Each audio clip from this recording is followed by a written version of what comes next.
So, welcome to the podcast. Failed to introduce ourselves in the podcast, and seeing as it's the very first episode of the Living Dummies, I figured that would probably be nice for you. So, I'm your host, Elliot, and my co-host this episode was Jeremy.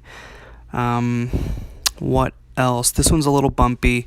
You could probably go ahead and skip to episode 2 if you're not terribly interested in Welcome to Dead House.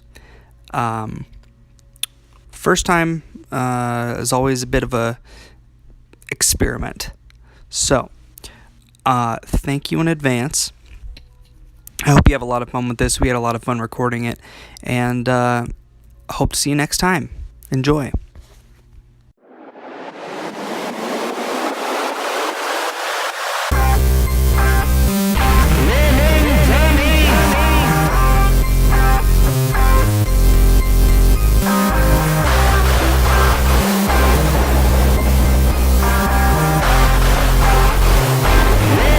Dummies!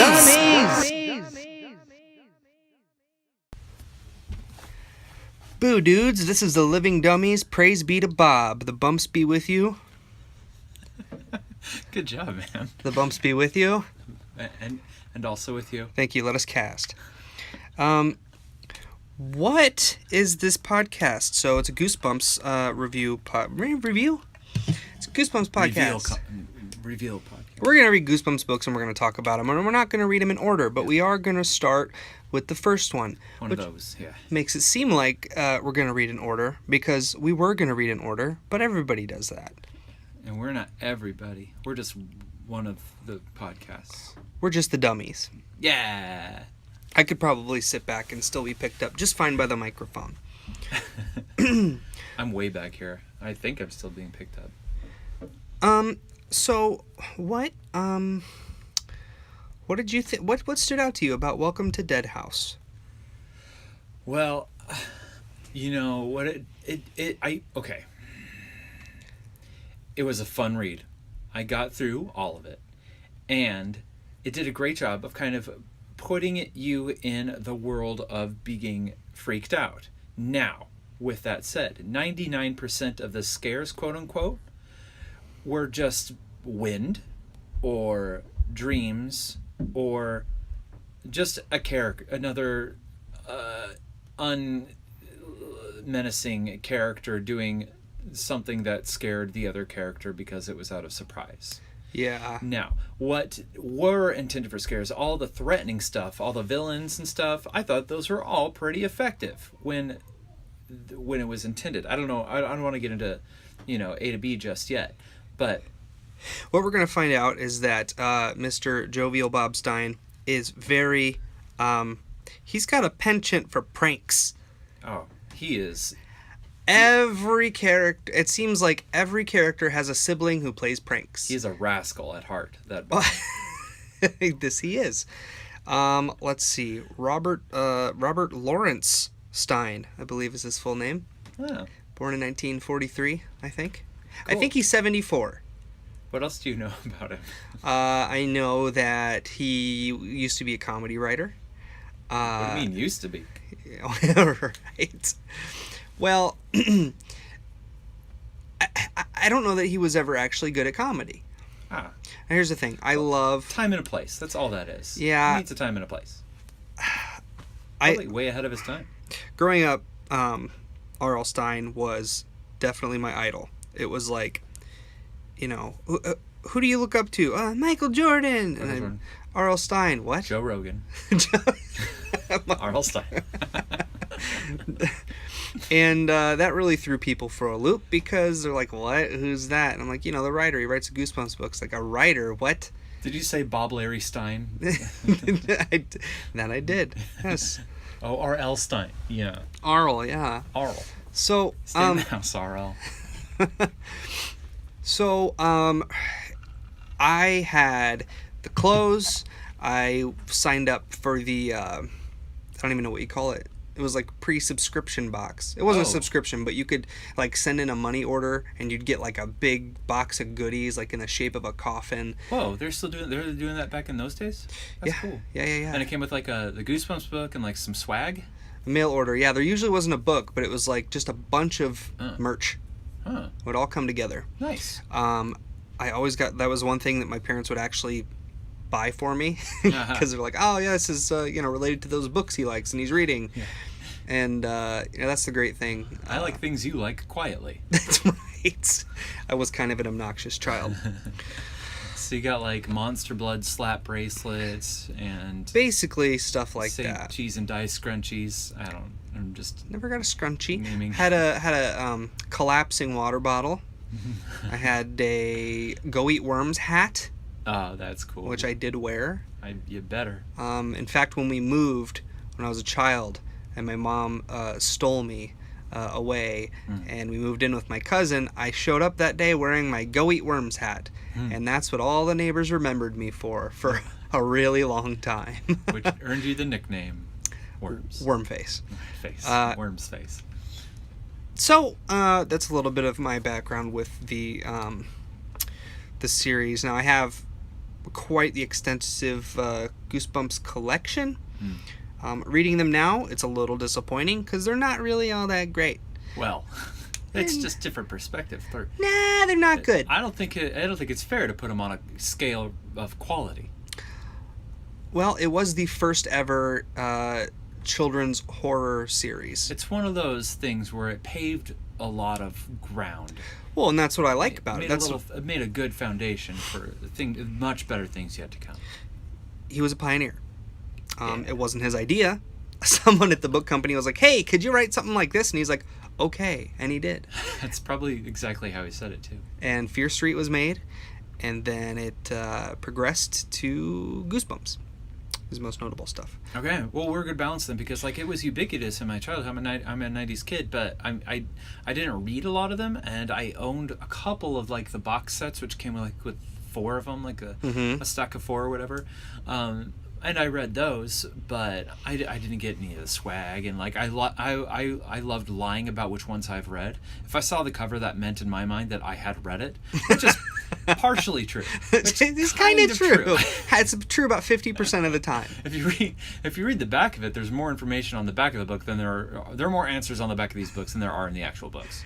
It's like, what was that? Oh, I read the back. Okay, now I understand why that is. Now I get it. See, that's what you would do. You would look at the cover, you'd read the back, you finised it. Exactly, and now I can participate in the discussion without somebody going, oh man, I can't believe you haven't read. I can read 25 of these babies a day. I don't know what you're talking about. Nope, I was a slow reader, and I got bored very easily. I meant just by looking at the cover and reading the back. Oh, I should have done that. I actually... No, I did do that. But, so this will be my first time reading probably a lot of these. So, I met you like 14 years ago or so. Okay. 14 or 15 years ago, back in high school. And at that time, you mentioned, you're like, yeah, I don't really read. I don't read a lot. I don't like reading. I've never been a big reader. Yeah. So, Not a lot, no. I hadn't really expected you to have read a lot of these. But you're familiar enough. You know the deal. Right. All right, let's get into it. Okay. Let's get to the meat. Should I return the question? What stuck out to you about Dead House? Absolutely, you should. I was just about to... Okay, what stuck out to you? What stuck out to me is that, I could not picture a house other than the house on the cover, even though it was described differently. It's a lot of how... Okay, the layout of the house. I could not picture it. I couldn't get a hold of that either. I just, when they said there were different stairs, there were different sets of stairs, I couldn't get a handle on... Like, at first I thought... I imagined it... Okay, boring part. But I imagined them, like, the entrance being, like, through the kitchen, and then you go through the kitchen, and there's a dining room, and there's, like, a staircase with, like, one of those indoor balconies that had the rooms, like, the bedrooms upstairs. Oh, okay. But, dilapidated. That's how I pictured the house in Invasion of the Body Squeezers. Is that a Stein book too? It's a two-parter. Oh man, so much squeezing. I think it's squeeze it into it's all one. Go ahead. It's his only 2-part book. Yes, because he's done plenty of sequels, but that's back to back. I couldn't picture it at all. I was kind of picturing that house I moved into with my Go Eat Worms hat.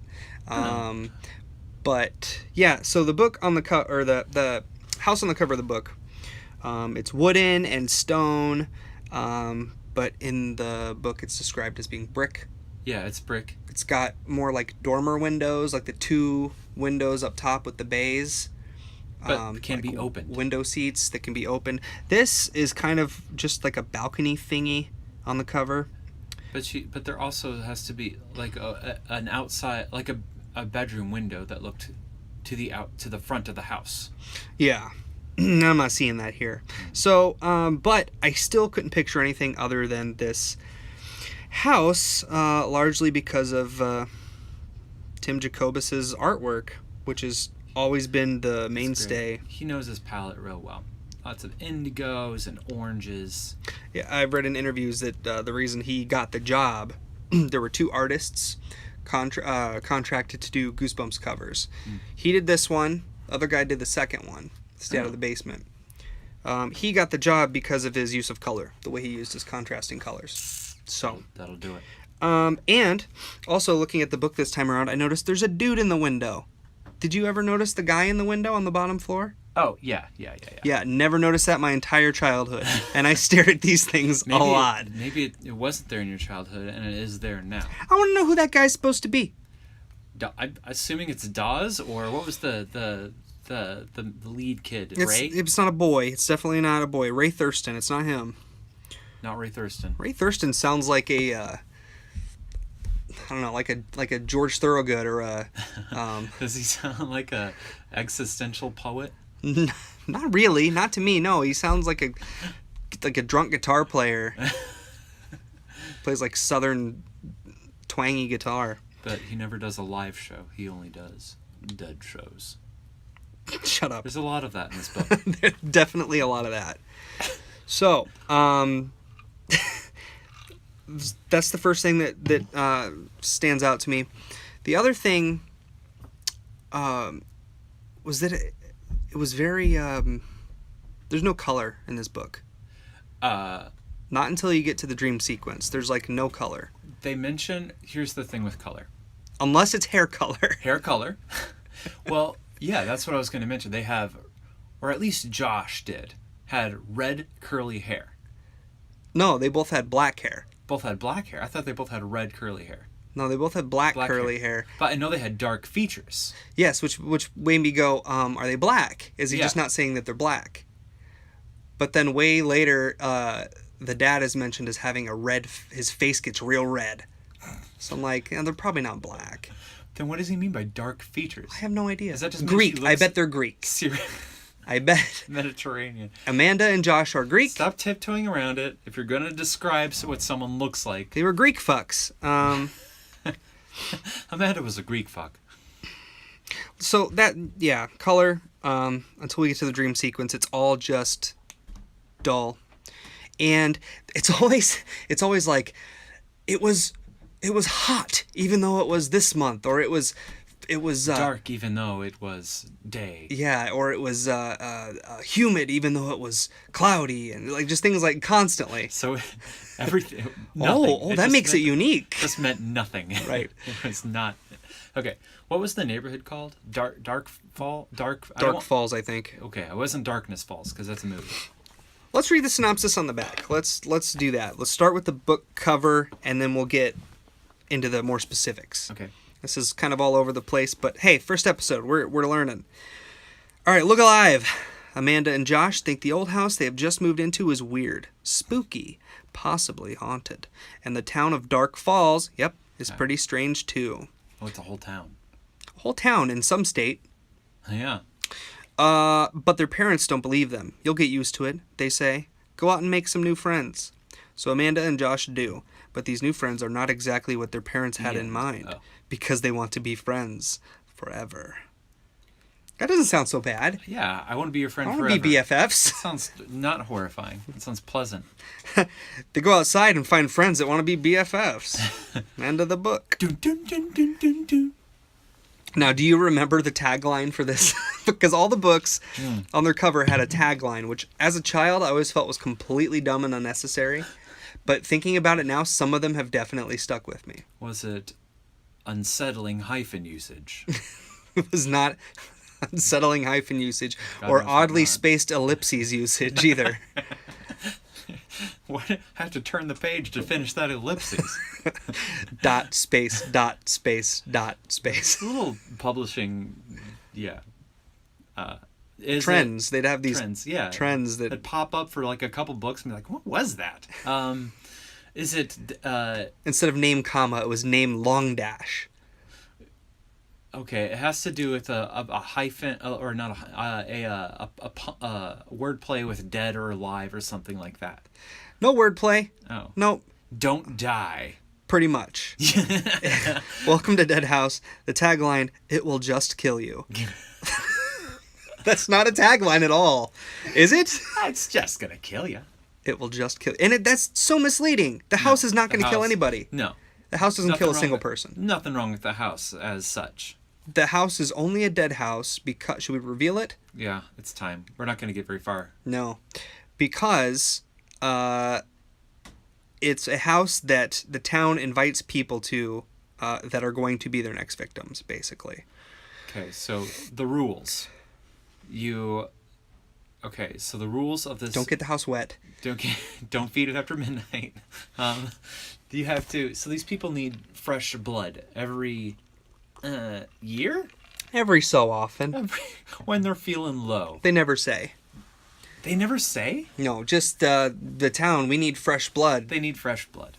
Okay, but I need... Okay, so they have to get this blood or else they Don't fade say. away. Okay. Okay. What I need here is I need more rules. I would like it if it wasn't the town, it was each individual kind of vying for their blood for themselves, vying for Josh and Amanda's blood, instead of like as a community. I guess both scenarios have their merit of suspense, but like it seems like they could have done a much better job of getting their blood. Yeah, they could have absolutely, and they could have been a community without being a cooperative bunch. They could have still been competitive. Yeah. Because they are a community, and one of the more ridiculous things I think about Welcome to Dead House is that why would all these ghosts have a meeting while the sun was still up, and why was the meeting place outdoors? There was an amphitheater in the graveyard, and they would meet there during the daytime, Guys, this is a terrible idea. hide in the shade because the light hurts them. There's going to be sun right... Oh, there's a tree there. Never mind, we're good. As we find out, the light is bad for them, so let's go out when it's light. Okay, rule 2. You cannot be in light. Right? If you died in Dark Falls, you cannot be in light. Right. So that's why Dawes the Realtor wears this cowboy hat. Mm-hmm. That's why there are a lot of trees. Apparently, when the gases from this plastic making factory killed the whole town... Now, when we Should I just skim over that? when we finally get to the explanation of why this town is full of dead children, it's that, well, we were a happy community once. We all worked at the plastics factory, and then a yellow gas escaped. There's color for you. That's it. They all died, and rules were apparently stamped that new blood needs to come for some reason. That's just what happens when you inhale yellow plastic gas. It's science. Okay, so now we kind of have that set up. But, I mean, like I said, they could have done a much better... Dawes... Okay, so Dawes is the realtor, and he's the guy who says, okay, I got this family to move into our dead house. Maybe there's some exposition that was cut. This is behind the like, curtain. This isn't stuff that is said. No, this is not. Okay, so... This is what we have to imply. This is what we have to infer. So Dawes moves this family into the dead house, so the town can just go get their blood. There are at least a couple dozen people in this whole town. Right? In the cast of this book. Yeah, I counted about 12 or so. Okay. But we not are including to the people assume who were more. at the party that Josh and Amanda's parents were at. All right, they went to a... Well, did they ever actually make it to a party? That's a good question. Maybe not. But someone put them in that amphitheater at the end. So there are more people in this town. I assumed than it was there just are- Dawes, but yeah, I guess it could have been anybody. Yeah, okay, it could have been. There are more people in this town than there are family members. Yeah. So it should, and they're undead. It seems like the town's pretty well shaded. They take their damn time getting the blood of their victims when all of a sudden it's urgent, and they get to hustling. And I feel like for as long as they have been dead and doing this, which it turns out has been like 100 years or something, they would have had a method down. But it seems like whenever there was a legitimate scare, there's a part where Josh and Amanda are being like circled upon like by these dead blood-eating children, and they keep closing in and closing in and closing in, and then Dawes comes and fucks it up, and he goes, "Hey, what's going on here? Hey, break it up!" And he basically saves the kids. Yeah, The first time. that's a plot hole for us. The second, If we want to count plot I holes, like we'll be this here a book. long It's time. not fair to put it. He's a pioneer. A lot of foundation was laid.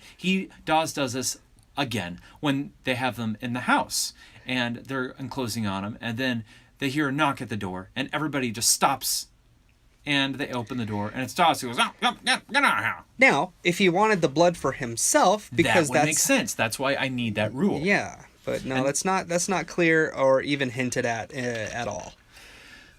But how awesome would it be if you're like chasing a dog through a graveyard? Which happens several times. Yeah.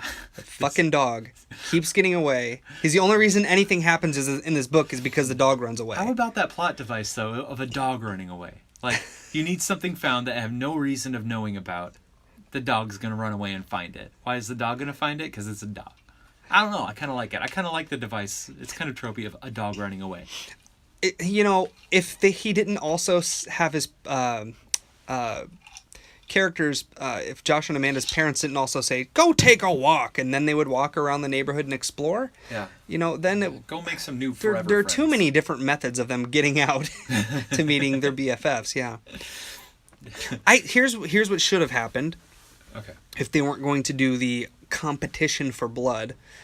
That's another good title for this Competition book. for blood. Competition for blood. Blood-eating children. That's great. That actually is horrifying.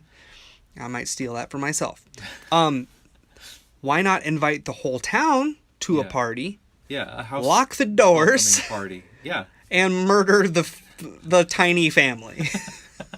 Was the dog that big where it was like, no, I don't want to fuck with that dog? I pictured a terrier, like a rat terrier, Yeah. Well, I was kind of like zigzagging through the headstones. I watched the episode of Dead House. Oh, did you? Yeah. What kind of dog did they use? They used like a yellow lab, Okay. I think. But I think it was smaller than that in the book because you weren't able to see it behind gravestones Right. really. And it barked so much that I It barked thought of so much. yipping. Yeah, it barked a lot at the dead people. Which it never barks. They really lean into. I don't know if the intention was you open the book up and you know the whole town is full of dead people, or if that was supposed to be like a slow bleeding reveal, it's like, why is he barking so much? Yeah, I mean, it felt like, you kind of get that impression right away, Yeah. but he still tries to bury that lead as much as possible up until the very end when something scary finally happens. Which we'll get to that. We will. Now, in the show, they interviewed the first dead person they introduced was Dawes the realtor, and he was the one who Amanda saw up in the room. Like, she sees this figure in the window right when they move in, and he just goes It just away. happens to be the realtor. And, like, she goes in the room, and she's like, "Hello, is anyone in here?" No one answers, and then she literally just runs into him in the room, and he says, "Oh, I'm sorry, it's so peaceful in here. I like to nap." Yeah, don't sleep in my attic, though. That's a bad realtor move. But it That makes didn't sense that happen the in the book. realtor would be in the house Yeah. and not some random person. Not Ray. Well, maybe if Ray was, like, squatting, if they turn in, like, a homeless bandit, kind of Oliver Twist gang. Were they all squatting in this house? Now be careful about this house. There are homeless bandits that run around here, and They used to live here. this house is vacant so often that Yeah. I mean, your great uncle lived here for You inherited years. what the neighborhood affectionately calls the pantry. Now, we have brooms now. You just swat at them, run right away. I like that. I want to talk about the worst quote and then actually a good quote from this book. Okay. So for me, the worst line that I pulled from the book is this. I crept down the hall, letting my hand run along the wall for some reason, and stopped outside my door, which was also closed. So that... Wait, so the wall, her hand, and the reason were all closed. Also, the door was closed. And also, I think the tagline should have been "for some reason" of the book. The blood-eating children, for some reason. Would have been... Read the shit out of that book. Oh, yeah. Hell yeah, I would. And I remember the "for some reason" line stuck out to me too, and I believe it was used twice. I can't remember the context of the other one, but it was like, I thought this for some reason. Uh-huh. We don't want to get into for some reasons because we have periods instead of that. Amanda is very insecure about her own thoughts. She's constantly like, nah, that's probably just my mind playing tricks on me again. Yeah. Oh, I'm probably just being stupid. Oh, I'm probably... So critical of her brother. It's probably because her parents never believe her. Never believed her, and her father's a writer. We know how that shit goes. Was he a writer? I totally missed that. Yeah, they moved into that's what appealed to the house, was the seclusion for her father's author writer job. It was also free. Yes, they inherited it from the uncle they didn't have or know about. Right. It was a ploy to get them into the town. That tricky Dawes and his crinkly eyes. Now I like how the yellow gas that turned everyone dead just stayed in the town. Just kept to the perimeters of the within the perimeters of the town. Just Dark Falls, and that's it. The gas said, "We came what we won. We came for, and we got what we came for, and we're done." What do you think about that? They mentioned Dawes's crinkly eyes a couple times too. Now, does that just mean like squinty eyes, or do they make a sound like when they crinkle? Really dry eyes that crinkle. Trying to open a bag of chips in a quiet blinks, theater. That's horrifying. I didn't even think of that. I just pictured crow's feet up until way later in the book when you find out he was 30. Yeah, but he was 30, so... So like, okay, I guess he just is very squinty happy. Now I'm going to turn to... the best one, right? You got a best quote? Yeah, and it's more of just kind of a section of the book. I'm just going to read this page. Excuse me. But then slowly, everything came into focus, and I could see that beneath our hair we had no faces. Our skin was gone, and only our gray-green skulls were left. Bits of flesh clung to my bony cheeks. There were only deep black sockets where my eyes had been. The four of us, all dead, sat eating in silence. Our dinner plates, I saw, were filled with small bones. A big platter in the center of the table was piled high with gray-green bones, human-looking bones. And then, in this dream, our disgusting meal was interrupted by a loud knocking on the door, an insistent pounding that grew louder and louder. It was Kathy, my friend from back home. I could see her at our front door pounding on it with both fists. Anyway, that's about it. But that dream sequence there... Where her family's just like decaying while they're eating human bones? Yeah. Creepy. And Good job.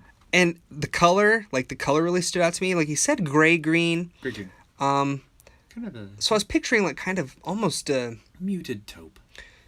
Not taupe. Taupe is more of a brownie. Brownish. Like a chartreuse. Like kind of a... Sage. Dulled jade color. Like a watery sage. But I also pictured highlights, pink highlights for some reason. Yeah. I automatically, my brain inserted... Contrast. A pink contrast to the green. And then the fact that their hair is still there. Yeah. So you can identify them, of course. Right.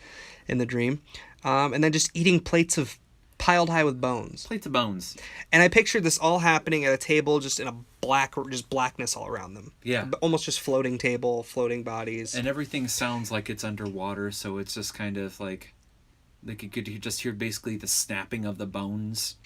Yeah, the sounds are all very and the knocking. dulled. Yeah. And short. I like that. That's a good... it's, if there were 2 scary points in this book, that's one of them. But if there were no nightmares, Bobby Stein would not have a career. His books are mostly nightmares. We're gonna find a lot of nightmares. A lot of nightmares, a lot of pranks. Whenever I mean, you could do a drinking game. Whenever there's a chapter break with a prank or a nightmare, I mean, you're done. You're done with the bottle by the end of the book. Yeah, I imagine so. I also loved the other scary part. Well, I like that. Okay, so all the kids are dead. They're not ghosts, but they're like zombie creatures. Kind of, because you could make contact with them. And like, whose head was bashed? Was it Ray's head, who was just like clunked in with the flashlight? Yeah, because the skin peeled away from his head, and then he. Yeah, and then his eyes just like fell out of his head. Yeah. It's cool. It's good stuff. So were they zombies then? Undead? Were they the undead, or were they ghosts? Well, since I picture them as being ghosts because they would just appear in rooms.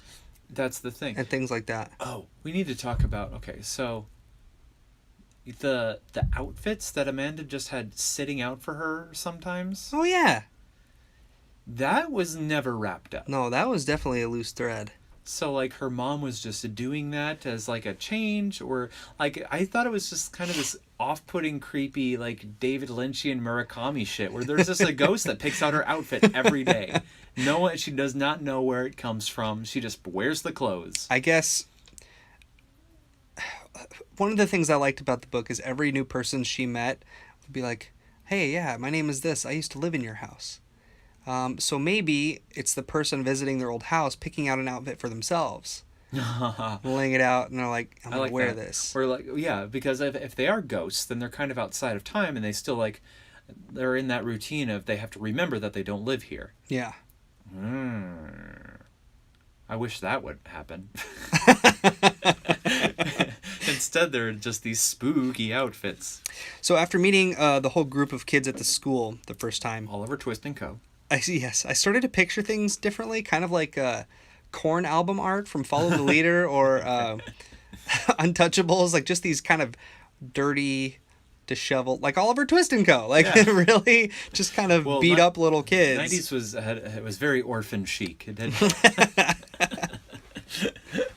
He had a bowler hat even. Didn't Ray have a hat? I don't recall. I think he had to have some kind of hat because of the sun. It was like I don't want to say pork pie hat because that's ridiculous.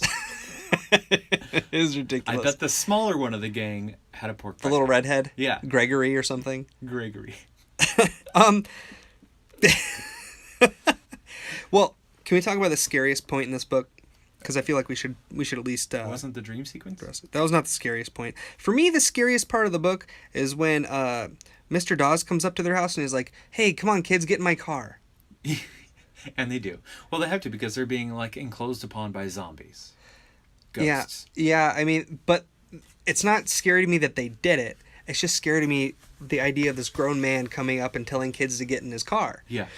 And then they're driving at their house with this man who, you as a reader, you know that he's not on the level. He can't be. And you're reading just going, okay, where's the reveal where he's not on the level? You know, he's going to take him to the parents at the party. Do they have Petey at this point? Petey dies. But, yeah. But he becomes undead, so... I don't remember. If they have Petey at this point, or if Petey's I think he's in the back barking and stuff. Okay, the back of the car. Yeah, and Petey's losing it. Yeah. In the car, because he doesn't like dead people, even though he's dead now. Right? I don't know. What are the ghost dog rules? Well, maybe if we decide to read The Barking Ghost. Is that another one? I think it's book number 25 or so. Is it about farts? Shut up. I like that, though. So yeah, he just Farts are just the ghosts of your food. food ghosts. Yeah, and I actually love the setting of, like, you're just walking through this graveyard and there's like a hill and then there's just this giant amphitheater, like right in the graveyard. Yeah. That's fucking metal as hell. I like it. I liked it. I wanted to visit. What a good venue. Yeah, who would play there? Mayhem. Who? Mayhem. Mayhem? Yeah, or the what's left of Mayhem. Some death metal act. Look. Good inaugural. Yeah, but when you walk outside after that and you hear and you feel like a cool breeze, you're like, oh, I bet Amanda would have thought that was a fucking ghost. Like, it's I don't know if that's a good thing that I thought that, or it's like, oh, he's got in my head, or it's like, it's dumb. Oh, it's a pile of clothes. Oh, it's a billowing sheet. Oh, it's a... Yeah, when she sees the child at the top of her staircase, her father's just like, no, that's just a giant human-sized pile of clothes. I'm a writer. Goodbye. And she'll see something, and in her and very explicitly, she's like, "That's a person." After that, and then she'll go, "No, it was probably just another pile of clothes." No, it's me, Mr. Dawes. Yeah, right, Mr. Dawes. You're just a talking pile of clothes. I'll get in your car. You talking pile of clothes, yeah. Talking pile of clothes. My dad says that would have been a fun reveal. They all were just piles of Beware clothes. the laundry. And that would explain the clothes being laid out for Yes, her. The writer father was right. Beware the laundry.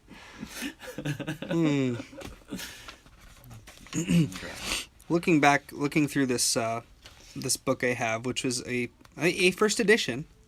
Nice. You know, it's got the bumpies on it. The bumpy It's goosebumps. got the original border, because they reprinted several of these. Kind of more flat, because embossing is apparently expensive. Although I think you'd only need a stamp after a certain point. Now the second one, is that the only one not designed by the other guy From the original series, yeah. from the original series? And what's the main artist's name?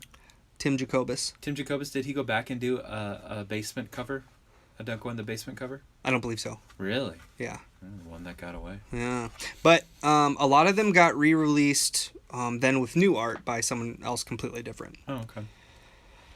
I'm surprised that Tim Jacobus, he's still, he's a working artist. He still does things and gets paid. But it doesn't seem like he does a ton. Like, he does an album here and there, but not much. And I'm like, I would figure that people would just be flocking to get his work. Right. I mean, it's got a very recognizable style. Yeah. He does a lot with perspective, The color. warped surfaces, contrasting colors. So, I don't know. But as I was going to say, flipping back through this thing was a treat, especially when I got to the end. And there's an ad for Apple paperbacks, adventure, mystery, action, exciting stories for you. Some of these, I don't know. We might have to check some of these out. Bonus If they're episodes? if you can even find them. A challenge. For example, Fast Talking Dolphin. I really wonder, is that an adventure, a mystery, or an action book? Fast Talking Dolphin by Carson Davidson. You know, if I imagine a dolphin talking, I just imagine it talking fast. I think a slow talking dolphin would be scarier. I mean, is he a salesman? Is it like those Bailey School Kids books? Like, Slick tongue dolphin. Frankenstein doesn't wear roller skates. Is it like, it turns out that the car salesman was actually a dolphin? I did read pretty much all of those. I loved those. Okay, next podcast series we'll do Bailey School Kids. If this one does well enough, we'll do Bailey School Kids. I did actually read more than the cover of most of those. Well, those were, the print was bigger and there were like 15 pages in each. I mean, they were... exactly. Well, there's maybe close to 50, pictures but... that Yeah, I it was... get. Yeah. They should have been not in the 4th grade reading level. But anyway. Their chapter breaks were great. They were like on the edge of a cliff, and then the next chapter will be like Back at home, that was close. Apparently, they got out of that situation, and then the next thing happened. And we're just gonna... That's what happened at the end of the Hunger Games series. Yes. Did you read that series? No, I've read the first book, and then I get it. I know what you're doing, and I'm and the first fooled. and the first book, was unfortunately the best. The at the end of the third book, spoilers if you haven't and intend to read the Hunger Games books, just don't.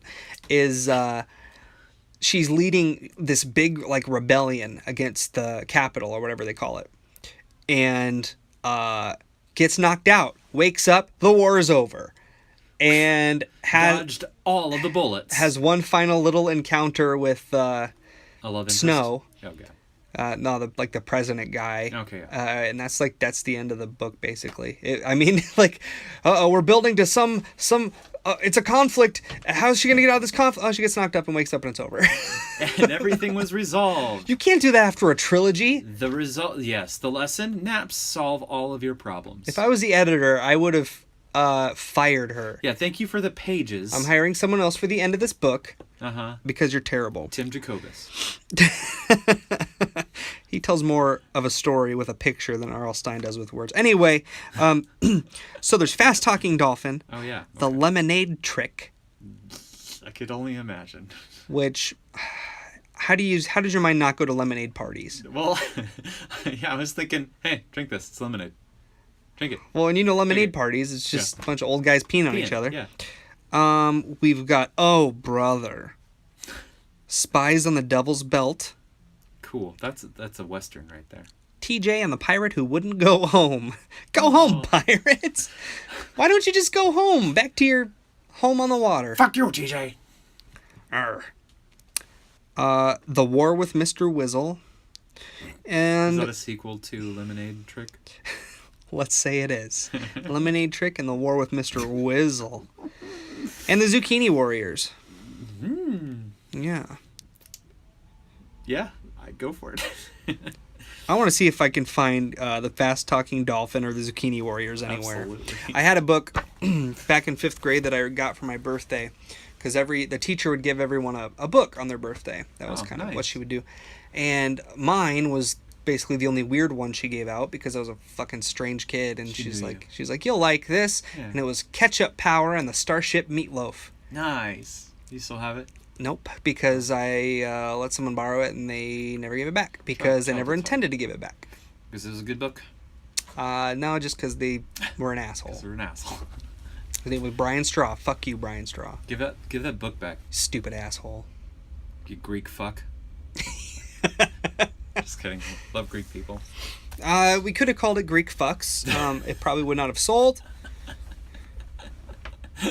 You're gonna need 2 rewrites, I'm thinking. So that's... Take out all the races and add ambiguous colors instead.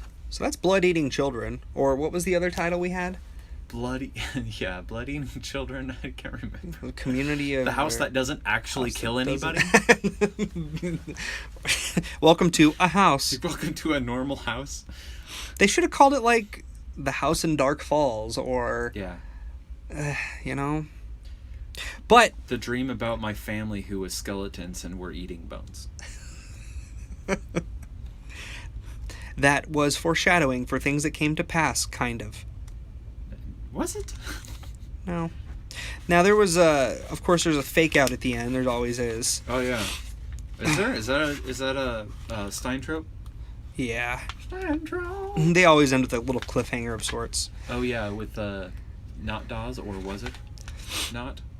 Yeah, so Dawes may have been at the house, but maybe it wasn't. Because they all died. They killed them. Yeah, they knocked down the giant tree by the amphitheater. Yeah, the one giving the shade. Through. Yeah. Why didn't they just have it indoors? I don't understand. They got that tree there. Are they not? Children will never be able to. No, they are allowed indoors. I was thinking, maybe they're not allowed indoors. That'd be something. That'd be a rule. Because then they could go to their graves or whatever. Yeah, or maybe they're only allowed in that one house. The dead house. The house that they died in. Right. Well, maybe. Okay. We didn't mention... Okay, so, everyone... Let's say they are, because that makes things make more sense. Okay. And I want it to make sense. Take my Sharpie. I'm going to write that in right there. Like all the kids say, which repetition is always creepy, and I'm a fan of it. And it'll like the kids will say, "I used to live here," and the big turn, like once they're zombies, like who was it? Was it Ray or Gregory that says, "We used to live here, and now we're dead here"? I don't know. I imagined like a meeting beforehand. I want to say it this time. You said it last time. Do they have town halls? Yeah. Dark Falls Town Hall's in that amphitheater. How could you not? Ooh, Dark Falls Town Hall would be another good book. That'd be a good sequel. This book never got a sequel. Oh. Shucks. DOS I mean, they could have. out there. Yeah. The town still existed. People could still die there. And, as we know, another family moved in. Because at the end of the book... Yeah. Okay, yeah. At the end of the book, they're hightailing it out of there. They pack up. They're leaving. And Amanda, for some reason... Stop the car! Is like, wait! Gets out. Goes up to the house and just stares at it. Doesn't know why. And then a car pulls up with a new family in. And they get out and they're all like, oh, wow, our new house. It doesn't look new. It looks old. And Amanda says, "This will all be fine." And somebody, and they don't notice her at first, which I'm like, oh, she's a ghost. Yeah. And that's why she can't get away from this house. But then one of the boys looks at her and goes, "Who are you?" And then she says, "Oh, his question caught me by surprise. I could hear my dad honking his horn impatiently down the street. I used to live in your house," I found myself answering. And I was like, oh, that was a nice way to put it. That's cool. So, I didn't even think that. So you're implying that they are ghosts? Like they are dead? I think that's just a fake out, though, because then they do leave. I thought the fake out was her seeing, thought she saw Mr. Dawes. And then... Well, and then she turns and runs full speed down the street. Wasn't that Mr. Dawes standing at the porch, clipboard in hand, I wondered, catching a glimpse of a dark figure as I ran to the car? No, it couldn't be. Mr. Dawes up there waiting for them, I decided. It just couldn't be. I mean, it was probably a pile of clothes. Yes. So, yep. that is Goosebumps number 1, a pile of clothes for some reason. Thank you for listening to one of the Goosebumps podcasts. This is, yeah, unfortunately, so this is the funny thing. Now you're going to go and listen to these other Goosebumps podcasts, which are probably more produced, but, don't do it. They're kind of annoying. That's right. They're annoying because I thought of this first. I was like, you know what we could do? We'll read the Goosebumps books, one book at a time, starting at the beginning, and we'll just review each one. That's like a good excuse to get together, to hang out, to do something nostalgic, to have all kinds of fun. So I was like, okay, what do we call this? Then the first thing I thought of was Listener Beware, because it was always Reader Beware, you're in for a scare, and then when the show started, it was Viewer Beware, you're in for a scare. Yes. So I was like, Listener Beware. Scooped it right up. So I searched it in a iTunes store. Bam, it existed. Yeah. It's like, damn. Okay, what else? First Goosebumps book that we're reviewing is Welcome to Dead House. How about Welcome to Dead Cast? Huh? Let's look it up. That exists too. What the hell? Wow, does that one exist? Wow, does it exist? They are very deep into that series. They really like it. They're up to like 49.50. They're fanboys. Oh, you mean like they've reviewed a lot of it? I thought you meant like, man, they're balls deep into those books. Like they were way into them. Okay, I got what you're saying. Jesus Christ. Yeah. So but they are that too. They really like them. they really love them, and they've done a lot of episodes. And you know what? Good for them. They're doing a great job. They're doing great. They're doing their thing. That's cool. But this is our thing. Yeah. All right, so just cut that last hour. And I can. I have no problem. I can trim. I can trim the fat. I wanted this to go about an hour, but it's not gonna make it. No, we can't. Like, what do we want to key up what we're gonna do next? What book we're gonna do next? We should do that, and we should do that each time. And I thought that I had like a game or something planned, but now looking at my notes, I'm not seeing one. Well, we had like alternative titles. Well, we just kind of came up with those as we went. Yeah, it worked out. My notes is pretty funny.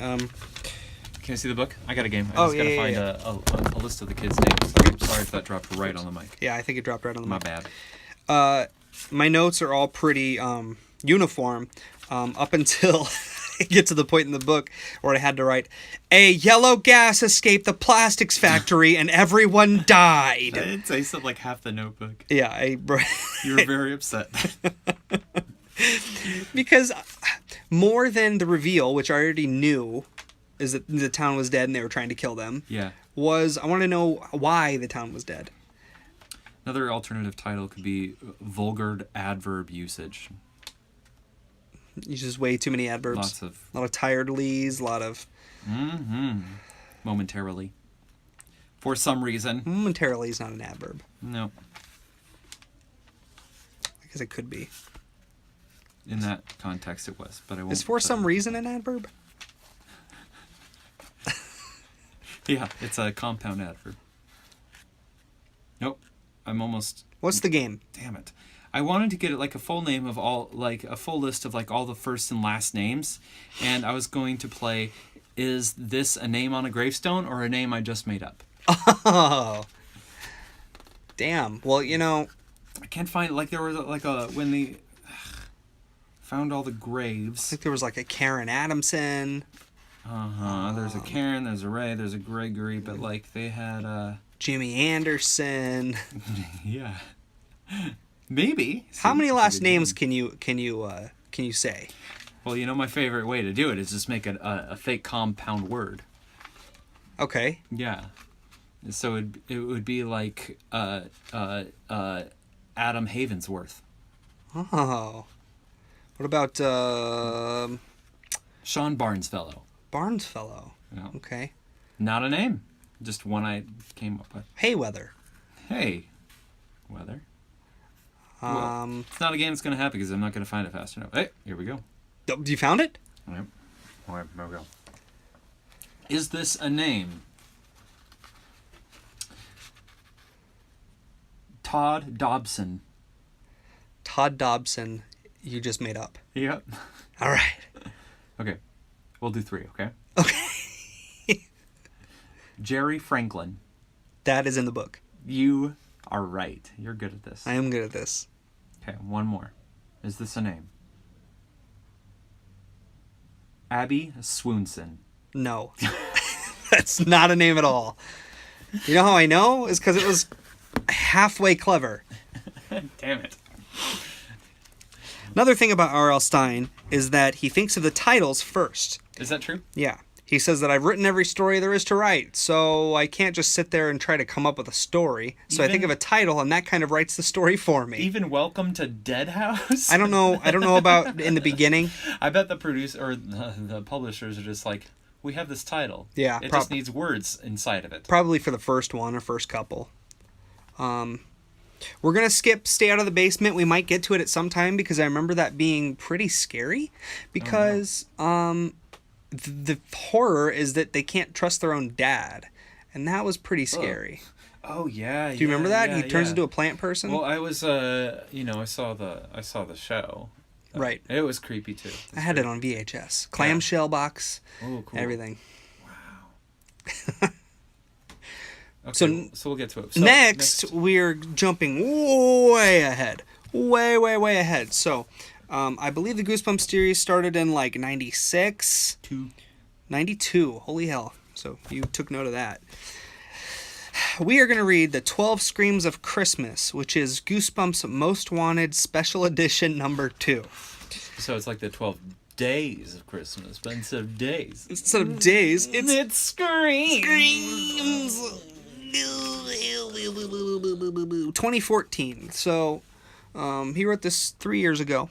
Or it came out 3 years ago. He could have written this 15 years ago for all I know. Is it like an anthology? You know, I'm not sure. Cool. I guess we'll find out.